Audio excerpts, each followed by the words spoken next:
Hello students, आज हम कक्षा 8वीं की पाठ्य पुस्तक सुनहरी धूप से पाठ 3 परीक्षा पढ़ेंगे।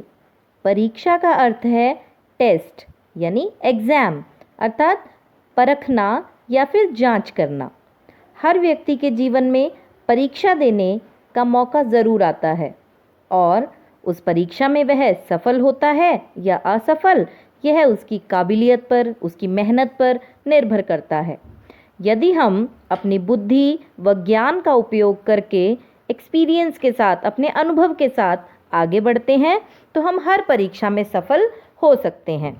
तो प्रस्तुत पाठ परीक्षा में भी एक ऐसे सच्चे और सुयोग्य युवक के दीवान पद के चुनाव के लिए परीक्षा ली जा रही है। ऐसा व्यक्ति जिसके हृदय में गरीबों के लिए सच्ची दया हो, करुणा हो, सहयोग की भावना हो, परोपकारी हो, ऐसे व्यक्ति की तलाश के लिए इस पाठ में एक परीक्षा ली जा रही है। चलिए पाठ शुरू करते हैं। प्रस्तुत कहानी के माध्यम से मनुष्य के मानवीय गुणों को उभारा गया है। दीवान पद के सभी उम्मीदवार अपने गुणों को बढ़ा चढ़ाकर दिखा रहे थे, परंतु सुजान सिंह ने दिखावे या आडंबरों के इस वातावरण में एक ऐसे सच्चे और सुयोग्य युवक को दीवान पद का अधिकारी चुना जिसके हृदय में गरीबों के प्रति सच्ची दया हो और परोपकार की भावना हो। जब रियासत देवगढ़ के दीवान सुजान सिंह बूढ़े हुए तो उन्हें परमात्मा की याद आई। जब एक रियासत यानी एक पूरी स्टेट जिसका नाम है देवगढ़, वहाँ के दीवान थे सुजान सिंह, जब वो बूढ़े हो गए तो उन्हें भगवान की याद आई, परमात्मा की याद आई।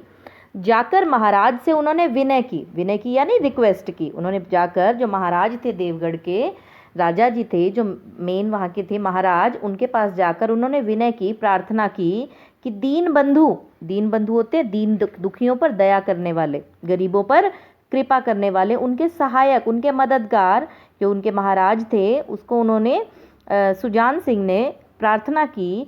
दास ने श्रीमान की सेवा 40 साल तक की, यानी दास अपने आप को कह रहे हैं, वो कह रहे कि मैंने 40 साल तक आपकी सेवा की है, अब कुछ दिन परमात्मा की भी सेवा करना चाहता हूँ, और अब जो मेरी ज़िंदगी के बाकी दिन बचे हैं, अब मैं चाहता हूँ कि वो मैं भगवान की सेवा में लगा दूँ। दूसरे, अब अवस्था भी ढीली पड़ गई है, यानी अब मेरी उम्र भी ढलती जा रही है। मेरी मतलब जो कंडीशन है फिज़िकली, जो मैं अब हूँ वो फिज़िकली फिट नहीं हूँ, क्योंकि मेरी उम्र बढ़ती जा रही है, मैं बूढ़ा हो चुका हूँ और अब मेरा राजकाज संभालने की शक्ति मुझ में नहीं रह गई है। यानी अगर आप मुझे कहें कि अब भी मैं आपके इस तरह से राज्य की सेवा करता रहूं दीवान पद पर जो मैं हूं आज के समय में, तो मैं आपकी ये जो इस शासन व्यवस्था को ठीक ढंग से चलाने में आपकी मदद करता रहूं, तो अब उतनी शक्ति मुझ में नहीं रह गई है। कहीं भूल चूक हो जाए तो बुढ़ापे में दाग लगे, सारी ज़िंदगी की नेकनामी मिट्टी में मिल जाए, कहीं मुझसे कोई भी गलती हो जाए तो इस बुढ़ापे की उम्र में, अब इस उम्र के अंदर, ढलती उम्र के अंदर कहीं मेरी बदनामी हो जाए, तो मैं ऐसा नहीं चाहता। जो सारी ज़िंदगी में मैंने नाम नेकी कमाई है, प्रसिद्धि जो मुझे मिली है, आपका मैं इतना विश्वास पात्र रहा हूँ, वही मुझे ऐसा लगता है कि कहीं मेरी वो सारी ज़िंदगी की जो नेक नामी है, कमाई है, वो सब मिट्टी में ना मिल जाए। तो मैं चाहता हूँ आप मुझे मुक्त कर दीजिए, मेरी जगह किसी और दीवान को रख लीजिए। राजा साहब अपने अनुभवशील और नीति कुशल दीवान का बड़ा आदर करते थे। अनुभवशील यानी एक्सपीरियंस्ड, और नीति कुशल यानी हर फैसले में बड़ी कुशलता के साथ, बड़ी सोच समझकर जवाब देने वाले। तो ऐसे जो उनके दीवान थे, जो सुजान सिंह, राजा जी उनका बहुत आदर करते थे, सम्मान देते थे उन्हें। उन्होंने उन्हें बहुत समझाया, लेकिन जब दीवान साहब न माने तो हार कर उन्होंने उनकी प्रार्थना स्वीकार कर ली, पर शर्त यह लगा दी कि रियासत के लिए नया दीवान उन्हीं को खोजना पड़ेगा। कि राजा साहब ने, जो उनके इतने विश्वास पात्र जो ये दीवान थे, कि चलो उन्होंने बहुत रिक्वेस्ट की कि मैं अब इस पद पर रहने के लिए अपने आप को समर्थ नहीं समझता, तो आप कृपया करके मेरी जगह किसी और दीवान को रख लीजिए। तो राजा साहब ने कहा ठीक है, चलो आप मुझे कह रहे हो कि अब आपसे ये काम नहीं हो सकता, तो मैं ठीक है आपको सेवा मुक्त करता हूँ, रिटायरमेंट एक तरह से दे देता हूँ, लेकिन मेरी शर्त है कि अपनी जगह पे रियासत के लिए जो दीवान है, जो नया दीवान रखा जाएगा उसको आप ही खोजिए, क्योंकि आपके अंदर जो गुण हैं तो आप ज़रूर किसी ऐसे व्यक्ति को ही चुनेंगे जिसके अंदर वो सब क्वालिटीज़, वो सब गुण होंगे जो आप में भी थे। तो मैं अब ये जिम्मेवारी आप पे छोड़ता हूँ कि आपको अपनी जगह एक दीवान मुझे यहाँ पर दे के जाना पड़ेगा राजा की हेल्प के लिए। दूसरे दिन देश के प्रसिद्ध समाचार पत्रों में यह विज्ञापन निकला, देवगढ़ के लिए एक सुयोग्य दीवान की आवश्यकता है। यानी अगले ही दिन देश के जो बहुत प्रसिद्ध जो फेमस जो न्यूज़पेपर्स थे वहाँ पे एडवर्टाइजमेंट दे दी गई, विज्ञापन दे दिया गया। विज्ञापन यानी एडवर्टाइजमेंट, न्यूज़पेपर के अंदर आती है ना, ऐड आ जाती है कहीं पे भी किसी जॉब के लिए या फिर कहीं कोई शोरूम खुल रहा है उसके लिए एडवर्टाइजमेंट दी जाती हैं। तो यहाँ पे भी एक जो रियासत के दीवान की जो आवश्यकता थी उसके लिए एक एडवर्टाइजमेंट, एक विज्ञापन दिया गया कि देवगढ़ के लिए एक सुयोग्य यानी जिसके अंदर सारी क्वालिटीज़ हो, जो बहुत योग्य हो, बहुत समर्थ हो हर एक काम करने में, तो ऐसे दीवान की आवश्यकता है, यानी ज़रूरत है। जो सज्जन अपने को इसके योग्य समझे, जो अपने आप को इस लायक समझे कि मेरे अंदर ये क्वालिटीज़ हैं कि मैं इस रियासत का दीवान बन सकता हूँ, तो वे वर्तमान दीवान सरदार सुजान सिंह की सेवा में उपस्थित हो, यानी उनके पास आएँ, उनसे मिले। जिस व्यक्ति को लगता है कि मैं इस लायक हूँ इस पोस्ट के, तो वो आकर सुजान सिंह से मिले। यह ज़रूरी नहीं कि वे ग्रेजुएट हों, यानी कोई कंपल्शन नहीं है, कोई ज़रूरी नहीं है कि वो ग्रेजुएट होना चाहिए। ग्रेजुएट यानी जिसने ग्रेजुएशन डिग्री हो, जिसके पास बीए या बीकॉम या बीएससी इस तरह से उसने बहुत पढ़ाई की हो, मगर उनका हृष्ट पुष्ट होना आवश्यक है, यानी वो बहुत हेल्दी होने चाहिए, हेल्दी वेल्दी होने चाहिए। मंदाग्नि के मरीजों को यहाँ तक आकर कष्ट उठाने की कोई ज़रूरत नहीं। मंदाग्नि यानी जिनकी पाचन शक्ति कमज़ोर हो, जिनका डाइजेस्टिव सिस्टम जो है ठीक से काम ना करता हो, ऐसे मरीजों को यहाँ आने की कोई ज़रूरत नहीं है। 1 महीने तक उम्मीदवारों के रहन सहन, आचार विचार की परख की जाएगी, यानी 1 महीने तक उन उम्मीदवारों को, कैंडिडेट्स को, जो इस पोस्ट के लिए अप्लाई करना चाहते हैं, इस दीवान पद के लिए अपने आप को सुयोग्य मानते हैं, जो यहाँ पे आएंगे तो उनको 1 महीना यहाँ रहना पड़ेगा। और 1 महीने तक उनके रहन सहन की कि किस तरह वो चलते फिरते हैं, किस तरह से वो बात करते हैं, किस तरह से उनकी सोच है, किस तरह वो सबके साथ आचार व्यवहार करते हैं, किस तरह मिलनसार हैं या नहीं, बात बात पे गुस्सा तो नहीं हो जाते, क्या उनके अंदर कोई गुण है भी या नहीं। तो इन सब चीज़ों की परख की जाएगी, टेस्टिंग की जाएगी, परीक्षा ली जाएगी।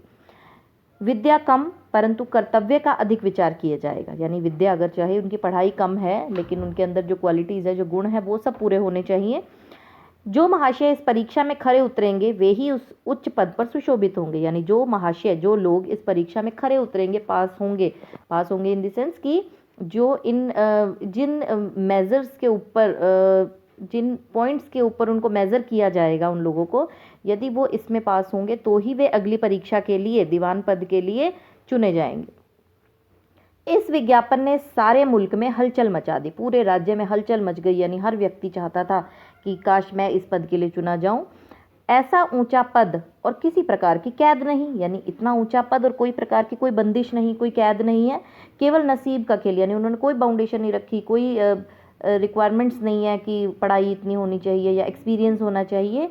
सिर्फ नसीब का खेल है कि क्या पता किसकी किस्मत जाग जाए और कौन इस पद के लिए चुना जाए। सैकड़ों आदमी अपना अपना भाग्य परखने के लिए चल पड़े। बहुत से लोग, सैकड़ों आदमी यानी सैकड़ों की तादाद में लोग अपनी अपनी किस्मत आजमाने के लिए चल पड़े कि देखी जाएगी, क्या पता किस्मत काम आई जाए, तुक्का लग ही जाए, हो सकता है हम इस परीक्षा में पास हो ही जाए। देवगढ़ में नए नए और रंग बिरंगे मनुष्य दिखाई देने लगे, यानी हर एक व्यक्ति जिसको थोड़ा बहुत भी कुछ लगता था या जो जिसके पास कोई काम धाम नहीं था, हर व्यक्ति अपनी किस्मत आजमाने के लिए चल पड़ा।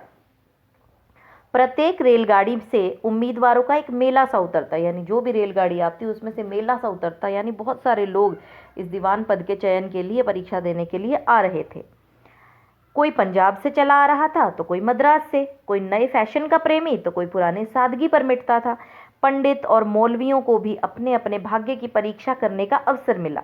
बेचारे सनद के नाम को रोया करते थे, यानी बेचारे सनद होती है डिग्री, यानी हमेशा वो जब भी कहीं जॉब के लिए तलाश करते थे जॉब की, तो उनकी डिग्री आगे आ जाती थी, उनके पास उन्होंने इतनी पढ़ाई नहीं की होती थी, शिक्षा पूरी अच्छी ना होने की वजह से कहीं पर भी उनको अच्छी नौकरी नहीं मिल पाती थी। अब तक तो वो अपनी इस डिग्री के नाम को रोया करते थे, लेकिन इस जॉब के लिए, इस दीवान पद के लिए तो कोई डिग्री की भी ज़रूरत नहीं थी। तो उन्होंने इसलिए अपनी किस्मत आजमाने की बात सोची। रंगीन तमगे, चोगे और नाना प्रकार के अंगरखे और कंटोप देवगढ़ में अपनी सज धज दिखाने लगे, यानी देवगढ़ के जितने भी वहाँ पे सेनापति थे या फिर वहाँ पे जो जितने भी लोग थे उस रियासत के अंदर जो राजा के अधीन काम करते थे, वो लोग बढ़िया अच्छे अच्छे कपड़े पहने हुए उन्होंने, और मुकुट लगाए हुए और अच्छे अंग रखे, वो जो ड्रेस होती है नॉट लगी होती है यहाँ साइड पे, उस तरह से कपड़े उन्होंने पहने हुए, बड़े राजघराने से संबंधित। तो अपनी सजधज दिखाने लगे, क्योंकि सनद की कैद ना होने पर भी सनद से पर्दा तो ढका ही रहता है। सरदार सुजान सिंह ने इन महानुभावों के आदर सत्कार का बड़ा अच्छा प्रबंध कर दिया। यानी जो जो लोग भी दीवान पद के परीक्षा देने के लिए आए थे उन लोगों के रहने का और बड़ा अच्छा इंतजाम किया गया, आदर सत्कार किया गया उनका। लोग अपने अपने कमरों में बैठे हुए रोजेदार मुसलमानों की तरह महीने के दिन गिना करते। यानी लोग जो अपने अपने कमरों में बैठे रहते थे, हालांकि उनको कोई काम वाम नहीं दिया जाता था, सिर्फ उनके व्यवहार कुशलता की परख करनी थी उन लोगों ने। तो कि इनके अंदर क्या एक अच्छे सुयोग्य व्यक्ति के अंदर जो गुण होते हैं, क्या इनके अंदर वो हैं। तो वो रोज़ेदार मुसलमानों की तरह, जैसे कि रोज़ कैलेंडर लगा होता था और उसके दिन गिनते रहते थे कि चलो 1 महीना यहाँ पे रहना है, आज 4 दिन हो गए, आज 5 हो गए, आज 1 हफ्ता निकल गया, आज 10 दिन निकल गए।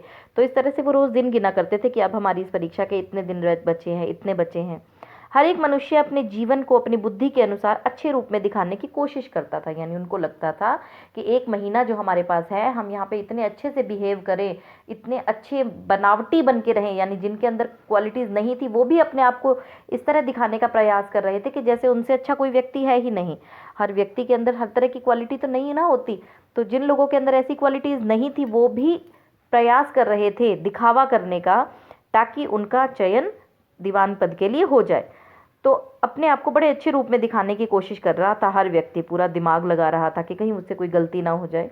मिस्टर अ दिन के 9 बजे तक सोया करते। मिस्टर अ यानी एग्जाम्पल दिया हुआ है कि यानी एक व्यक्ति, दूसरा व्यक्ति, तो एक का नाम अ रख दिया, दूसरे का ब, दूसरे का क, इस तरह से। तो मिस्टर अ दिन के 9 बजे तक सोते थे, अपने जब घर में होते थे तो 9 बजे सोते थे। लेकिन 9 बजे सोना किसी अच्छे व्यवहार की निशानी तो नहीं है। हमें सबको बोला जाता है ना कि सुबह जल्दी उठना चाहिए, सूर्य निकलने से पहले हमें उठ जाना चाहिए। तो लेकिन जो वो मिस्टर अ थे वो घर पे तो 9 बजे उठते थे, लेकिन आजकल वे बगीचे में टहलते हुए उषा का दर्शन करते हैं। उषा यानी सुबह का दर्शन करते हैं, यानी बगीचे में सुबह होने से पहले ही निकल आते हैं और सुबह का दर्शन वो वहीं करते हैं, ताकि अगर यहाँ पे भी 9 बजे उठेंगे तो उनके ये अच्छे गुणों में इसकी गिनती नहीं होगी। मिस्टर ब को हुक्का पीने की लत थी। मिस्टर ब जो थे, दूसरे एक व्यक्ति का एग्जाम्पल दिया हुआ है कि उनको हुक्का पीने की लत थी, आदत थी, एक बुरी आदत थी उनको हुक्का पीने की।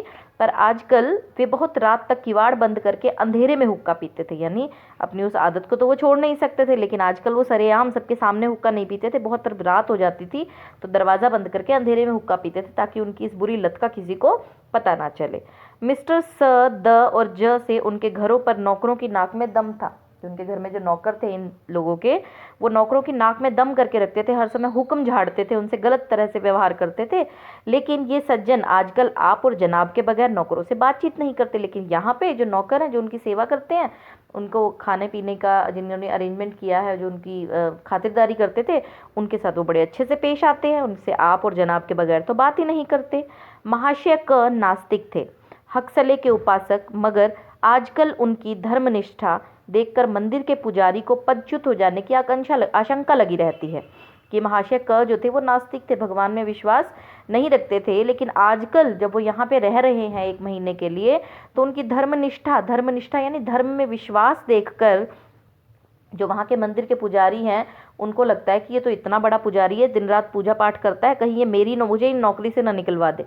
पदच्युत हो जाना यानी पद से हटा देना। कहीं उनको डर लगने लगा कि ये तो इतना बढ़िया पुजारी है, इतनी पाठ पूजा करता है, कहीं राजा जी को ये ना लगे कि दीवान पद के साथ साथ पुजारी के भी पद को इसको बर्खास्त करके किसी और को रख लिया जाए।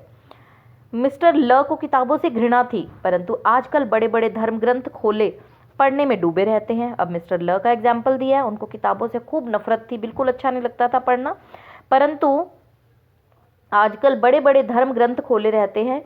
जिससे भी बातचीत कीजिए वही नम्रता और सदाचार का देवता मालूम होती है। यानी सब लोग अपने आप को इतना अच्छा दर्शाने की कोशिश कर रहे थे कि कहीं कहीं कोई कमी ना रह जाए उनकी परीक्षा में, कि उनका जो परीक्षा ली जा रही है, कि कहीं ऐसा ना हो कि जाने अनजाने उनसे कोई भी ऐसी गलती हो जाए जिससे वो परीक्षा में फेल हो जाए या उनको इस पद के लिए ना चुना जाए। शर्मा जी बड़ी रात से ही वेद मंत्र पढ़ने लगते थे और मौलवियों को नमाज तलावत के सिवा और कोई काम ही ना थे। यानी जो शर्मा जी थे तो वो मतलब बड़ी रात से ही शुरू हो जाते थे वेद मंत्रों का जाप करना, और जो मौलवी थे वो भी सारा दिन नमाज पढ़ते रहते थे। इसके अलावा ऐसा लगता था उनको कोई काम ही नहीं है। यानी वो दिखावा कर रहे थे क्योंकि वो कितने आस्तिक हैं, हर समय भगवान का नाम लेते हैं, उन्हें दुनियादारी की कोई से लेना देना नहीं है। लोग समझते थे कि 1 महीने का झंझट है, किसी तरह काट लें, कहीं कार्य सिद्ध हो गया तो फिर कौन पूछता है। उनको लगता था कि 1 महीने का झंझट है, अच्छा बन के रह लो, फिर किसने पूछना है, फिर हम अपनी मन मर्जी करेंगे जो हमारा दिल करेगा। एक बार हमारा काम सिद्ध हो गया, यानी हमें इस पद के लिए चुन लिया गया, उसके बाद तो हमारी ऐश है। लेकिन मनुष्यों का वह बूढ़ा जौहरी आड़ में बैठा देख रहा था कि उन बगुलों में हंस कहाँ छिपा है। बगुलों में हंस छिपा होना यानी आम लोगों के बीच में सबसे अच्छे व्यक्ति का चयन करना। कि जो बूढ़ा जौहरी किसको बोला गया है यहाँ पे? सुजान सिंह को। जौहरी यानी जो बहुमूल्य रत्नों की परख करने वाला व्यापारी होता है, जिसको बहुत परख होती है कि कौन सी चीज़ असली है और कौन सी चीज़ नकली। और जो बूढ़ा जौहरी था, जो सुजान सिंह था, वो उन सब लोगों के बीच में मौका देखते ही, मतलब हर समय उसकी नज़र रहती थी कि कौन व्यक्ति क्या कर रहा है, क्या कोई कौन सा व्यक्ति दिखावा कर रहा है और किस व्यक्ति के अंदर ये कोई गुण है या नहीं। एक दिन नए फैशन वालों को सूझी कि आपस में हॉकी का खेल खेला जाए। यह प्रस्ताव हॉकी के मंझे खिलाड़ियों ने पेश किया। यानी नए फैशन वाले जो लोग थे, यंग जो लोग थे, जो अपने आप को बड़ा फैशनेबल मानते थे, उन लोगों ने कहा कि चलो सारा दिन फ्री बैठे रहते हैं, चलो हॉकी का खेल खेलते हैं। यह भी तो आखिर एक विद्या है, इसे क्यों छिपा रखे। यानी जिन जिन को ये गेम खेलना आता है, ये भी एक आर्ट है, हमारे अंदर कला है, तो क्यों हमने इस चीज़ को क्यों छुपा रखा है, चलो हम इस गेम को खेलते हैं। संभव है कुछ हाथों की सफाई ही काम कर जाए, कि हो सकता है जिन लोगों को बहुत बढ़िया आता है ये खेलना, तो उन लोगों की जो बुकलेट है उसके अंदर पॉइंट्स और ऐड हो जाएं। यानी जिस बेस पे उनको परखा जा रहा है, परीक्षा ली जा रही है, क्या पता ये भी एक पॉइंट उसके अंदर ऐड कर दिया जाए। चलिए तय हो गया, कोर्ट बन गए, खेल शुरू हो गया। यानी हॉकी का जो कोर्ट था, जिस मैदान के अंदर वो खेला जाता है, वो कोर्ट तैयार हो गया, खेल भी शुरू हो गया। और गेंद किसी दफ्तर के अप्रेंटिस की तरह ठोकरें खाने लगी। एक दफ्तर के अप्रेंटिस यानी ठोकरें खाने लगी इधर से उधर। मतलब अप्रेंटिस यानी जैसे कहते हैं ना कि कोई काम सीखना, किसी भी चीज़ को कोई काम सीखने का जो व्यक्ति, ऐसा व्यक्ति जो कोई काम सीख रहा हो। तो गेंद भी जैसे कभी बहुत कुछ मंजे हुए खिलाड़ी थे, कुछ को खेलना आता था, कुछ को नहीं आता था, तो गेंद कभी इधर जाने लगी, कभी उधर जाने लगी। रियासत देवगढ़ में यह खेल बिल्कुल निराला था। कि जो रियासत थी देवगढ़ की, वहाँ ये खेल बिल्कुल निराला था। वहाँ पे कोई आज तक ऐसा खेल नहीं खेलता था। पढ़े लिखे भले मानुस तो शतरंज और ताश जैसे गंभीर खेल खेलते थे, दौड़ कूद के खेल तो बच्चों के खेल समझे जाते थे। यानी वहाँ पे जो रियासत में जो भले मानुस थे, जो बड़ी सूझबूझ वाले, बड़े समझदार से लोग थे, इंटेलिजेंट, वो लोग तो शतरंज खेलते थे या ताश जैसे खेल खेलते थे। इस तरह भाग भाग के खेलने वाले खेल तो बच्चों के खेल समझे जाते थे। खेल बड़े उत्साह से जारी था। धावे के लोग जब गेंद लेकर तेजी से उठते तो ऐसा जान पड़ता कि कोई लहर बढ़ती चली आती है। खेल बहुत उत्साह से, बहुत एक्साइटेड थे वो लोग, खेलने से जोश था उनके अंदर, वो बड़ी मस्ती से ये खेल खेल रहे थे। और धावे के लोग जब गेंद लेकर तेजी से दौड़ते, यानी जिनके हाथों में ये बॉल आ गई होती थी, जब वो गेंद लेकर तेजी से उठते तो ऐसा लगता जैसे कोई लहर, यानी खूब सारे कई लोग उसके पीछे पीछे आ रहे हैं, ऐसा लगता है कोई लहर सी चल पड़ी हो। लेकिन दूसरी ओर के खिलाड़ी इस बढ़ती हुई लहर को इस तरह रोक लेते, और जो दूसरी तरफ जो टीम होती थी वो इस लहर को, इस गेंद को इस तरह रोक लेते थे मानो कि वे लोहे की दीवार हो। संध्या तक यह धूमधाम रही। शाम हो गई, यह धूमधाम चलती रही, यानी लोग बड़े एक्साइटमेंट के साथ ये खेल खेलते रहे। लोग पसीने में तर हो गए, यानी पसीने से तरबतर हो गए, भीग गए बिल्कुल गर्मी होने के कारण। खून की गर्मी आंख और चेहरे से झलक रही थी, यानी उनके खून में भागने के कारण, जोर जोर से खेलने के कारण उनके खून बड़ा गर्म हो गया और आंखों से उनके आंखें लाल हो गई, चेहरा लाल हो गया, पसीना आने लगा, हाँफते हाँफते बेदम हो गए, यानी उनको सांस चढ़ गया। यानी इतना भाग रहे थे, भागते भागते वो हाँफने लगे, जोर जोर से सांस लेने लगे। लेकिन हार जीत का निर्णय ना हो सका, यानी इतने बीच में एक्सपर्ट्स थे लोग कि उनकी हार जीत का फैसला ना हो सका, ना तो कोई टीम जीत सकी ना ही कोई हार सकी। अंधेरा हो गया। इस मैदान से ज़रा दूर हटकर एक नाला था। जिस मैदान में वो लोग हॉकी खेल रहे थे उससे थोड़ा दूर एक नाला था, उस पर कोई पुल ना था। पथिकों को नाले में घुसकर आना पड़ता था। पथिक होते यात्री, यानी जिनको एक जगह से दूसरी जगह जाना होता था, उनको इस नाले के बीच में ही से घुसकर आना पड़ता था। खेल अभी बंद हुआ था और खिलाड़ी लोग बैठे दम ले रहे थे। अब खेल उन्होंने बंद कर दिया क्योंकि हार जीत का निर्णय नहीं हो पा रहा था। ठीक है, उन्होंने खेल बंदी कर दिया और वो खिलाड़ी अब थोड़ा सुस्ता रहे थे क्योंकि वो थक चुके थे खेल खेल के, कि एक किसान अनाज से भरी हुई गाड़ी लिए उस नाले के पास आया। अब वो क्या देखते हैं, वो लोग वहाँ बैठे थे जो लोग हॉकी खेल रहे थे, वो सारे उम्मीदवार। तो उन्होंने ये देखा कि किसान जो है अनाज से की बोरियों से भरी हुई एक बैलगाड़ी लेकर वहाँ से गुजरा, उस नाले के पास आया। अब उसको भी दूसरी तरफ जाना था, तो जैसे आम लोग वहाँ पे पथिक जो होते हैं यात्री, वो नाला क्रॉस करके जाते थे, उसके नाले के बीच में से गुजरना पड़ता था। तो अब उस जो किसान था बैलगाड़ी वाला, उसको भी वहीं से ही गुजरना था।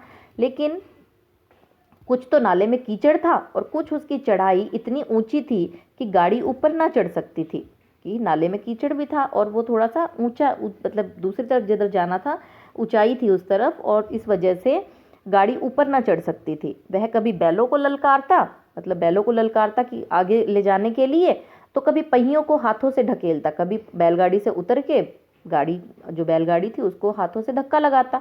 लेकिन बोझ इतना ज़्यादा था, अनाज की बोरियां इतनी भारी थी, और जो बैल थे बैलगाड़ी के वो कमज़ोर थे दोनों बैल, जिस वजह से वो गाड़ी को ऊपर नहीं खींच पा रहे थे। गाड़ी ऊपर को ना चढ़ती, और चढ़ती भी तो कुछ दूर चढ़कर फिर खिसक कर नीचे पहुंच जाती, कि अगर थोड़ा सा जोर लगा के गाड़ी ऊपर चढ़ भी जाती, लेकिन फिर से बोझ इतना ज़्यादा था कि वो बैल उसको खींचने में असमर्थ हो जाते और गाड़ी वापस नाले में चली जाती। किसान बार बार जोर लगाता और बार बार झुंझला कर बैलों को मारता, बार बार बेचारा जोर लगाता और बार बार खींच जाता और बैलों को मारता, क्योंकि उसकी गाड़ी ऊपर जाने का नाम ही नहीं ले रही थी।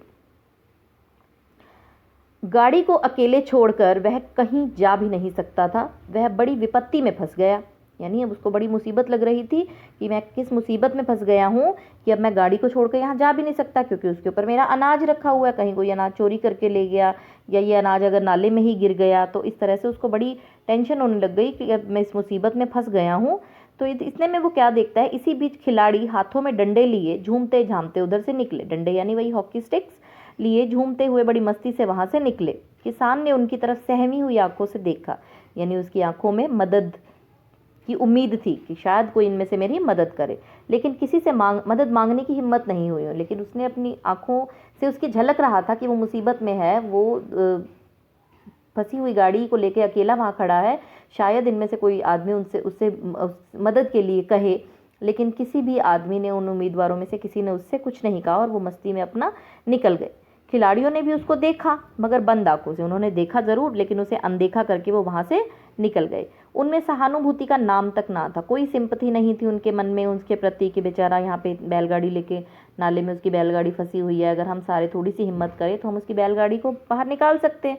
लेकिन किसी ने इतनी हिम्मत नहीं की कि उसकी मदद कर पाते। उनमें स्वार्थ था, क्योंकि वे स्वार्थी थे, उनको सिर्फ अपने तक मतलब था। मद था, नशा था, मत्सर था, उदासीनता थी, यानी वो सिर्फ अपने बारे में ही सोच रहे थे, उनको किसी का कोई ख्याल नहीं था, उनके मन में कोई हमदर्दी नहीं थी।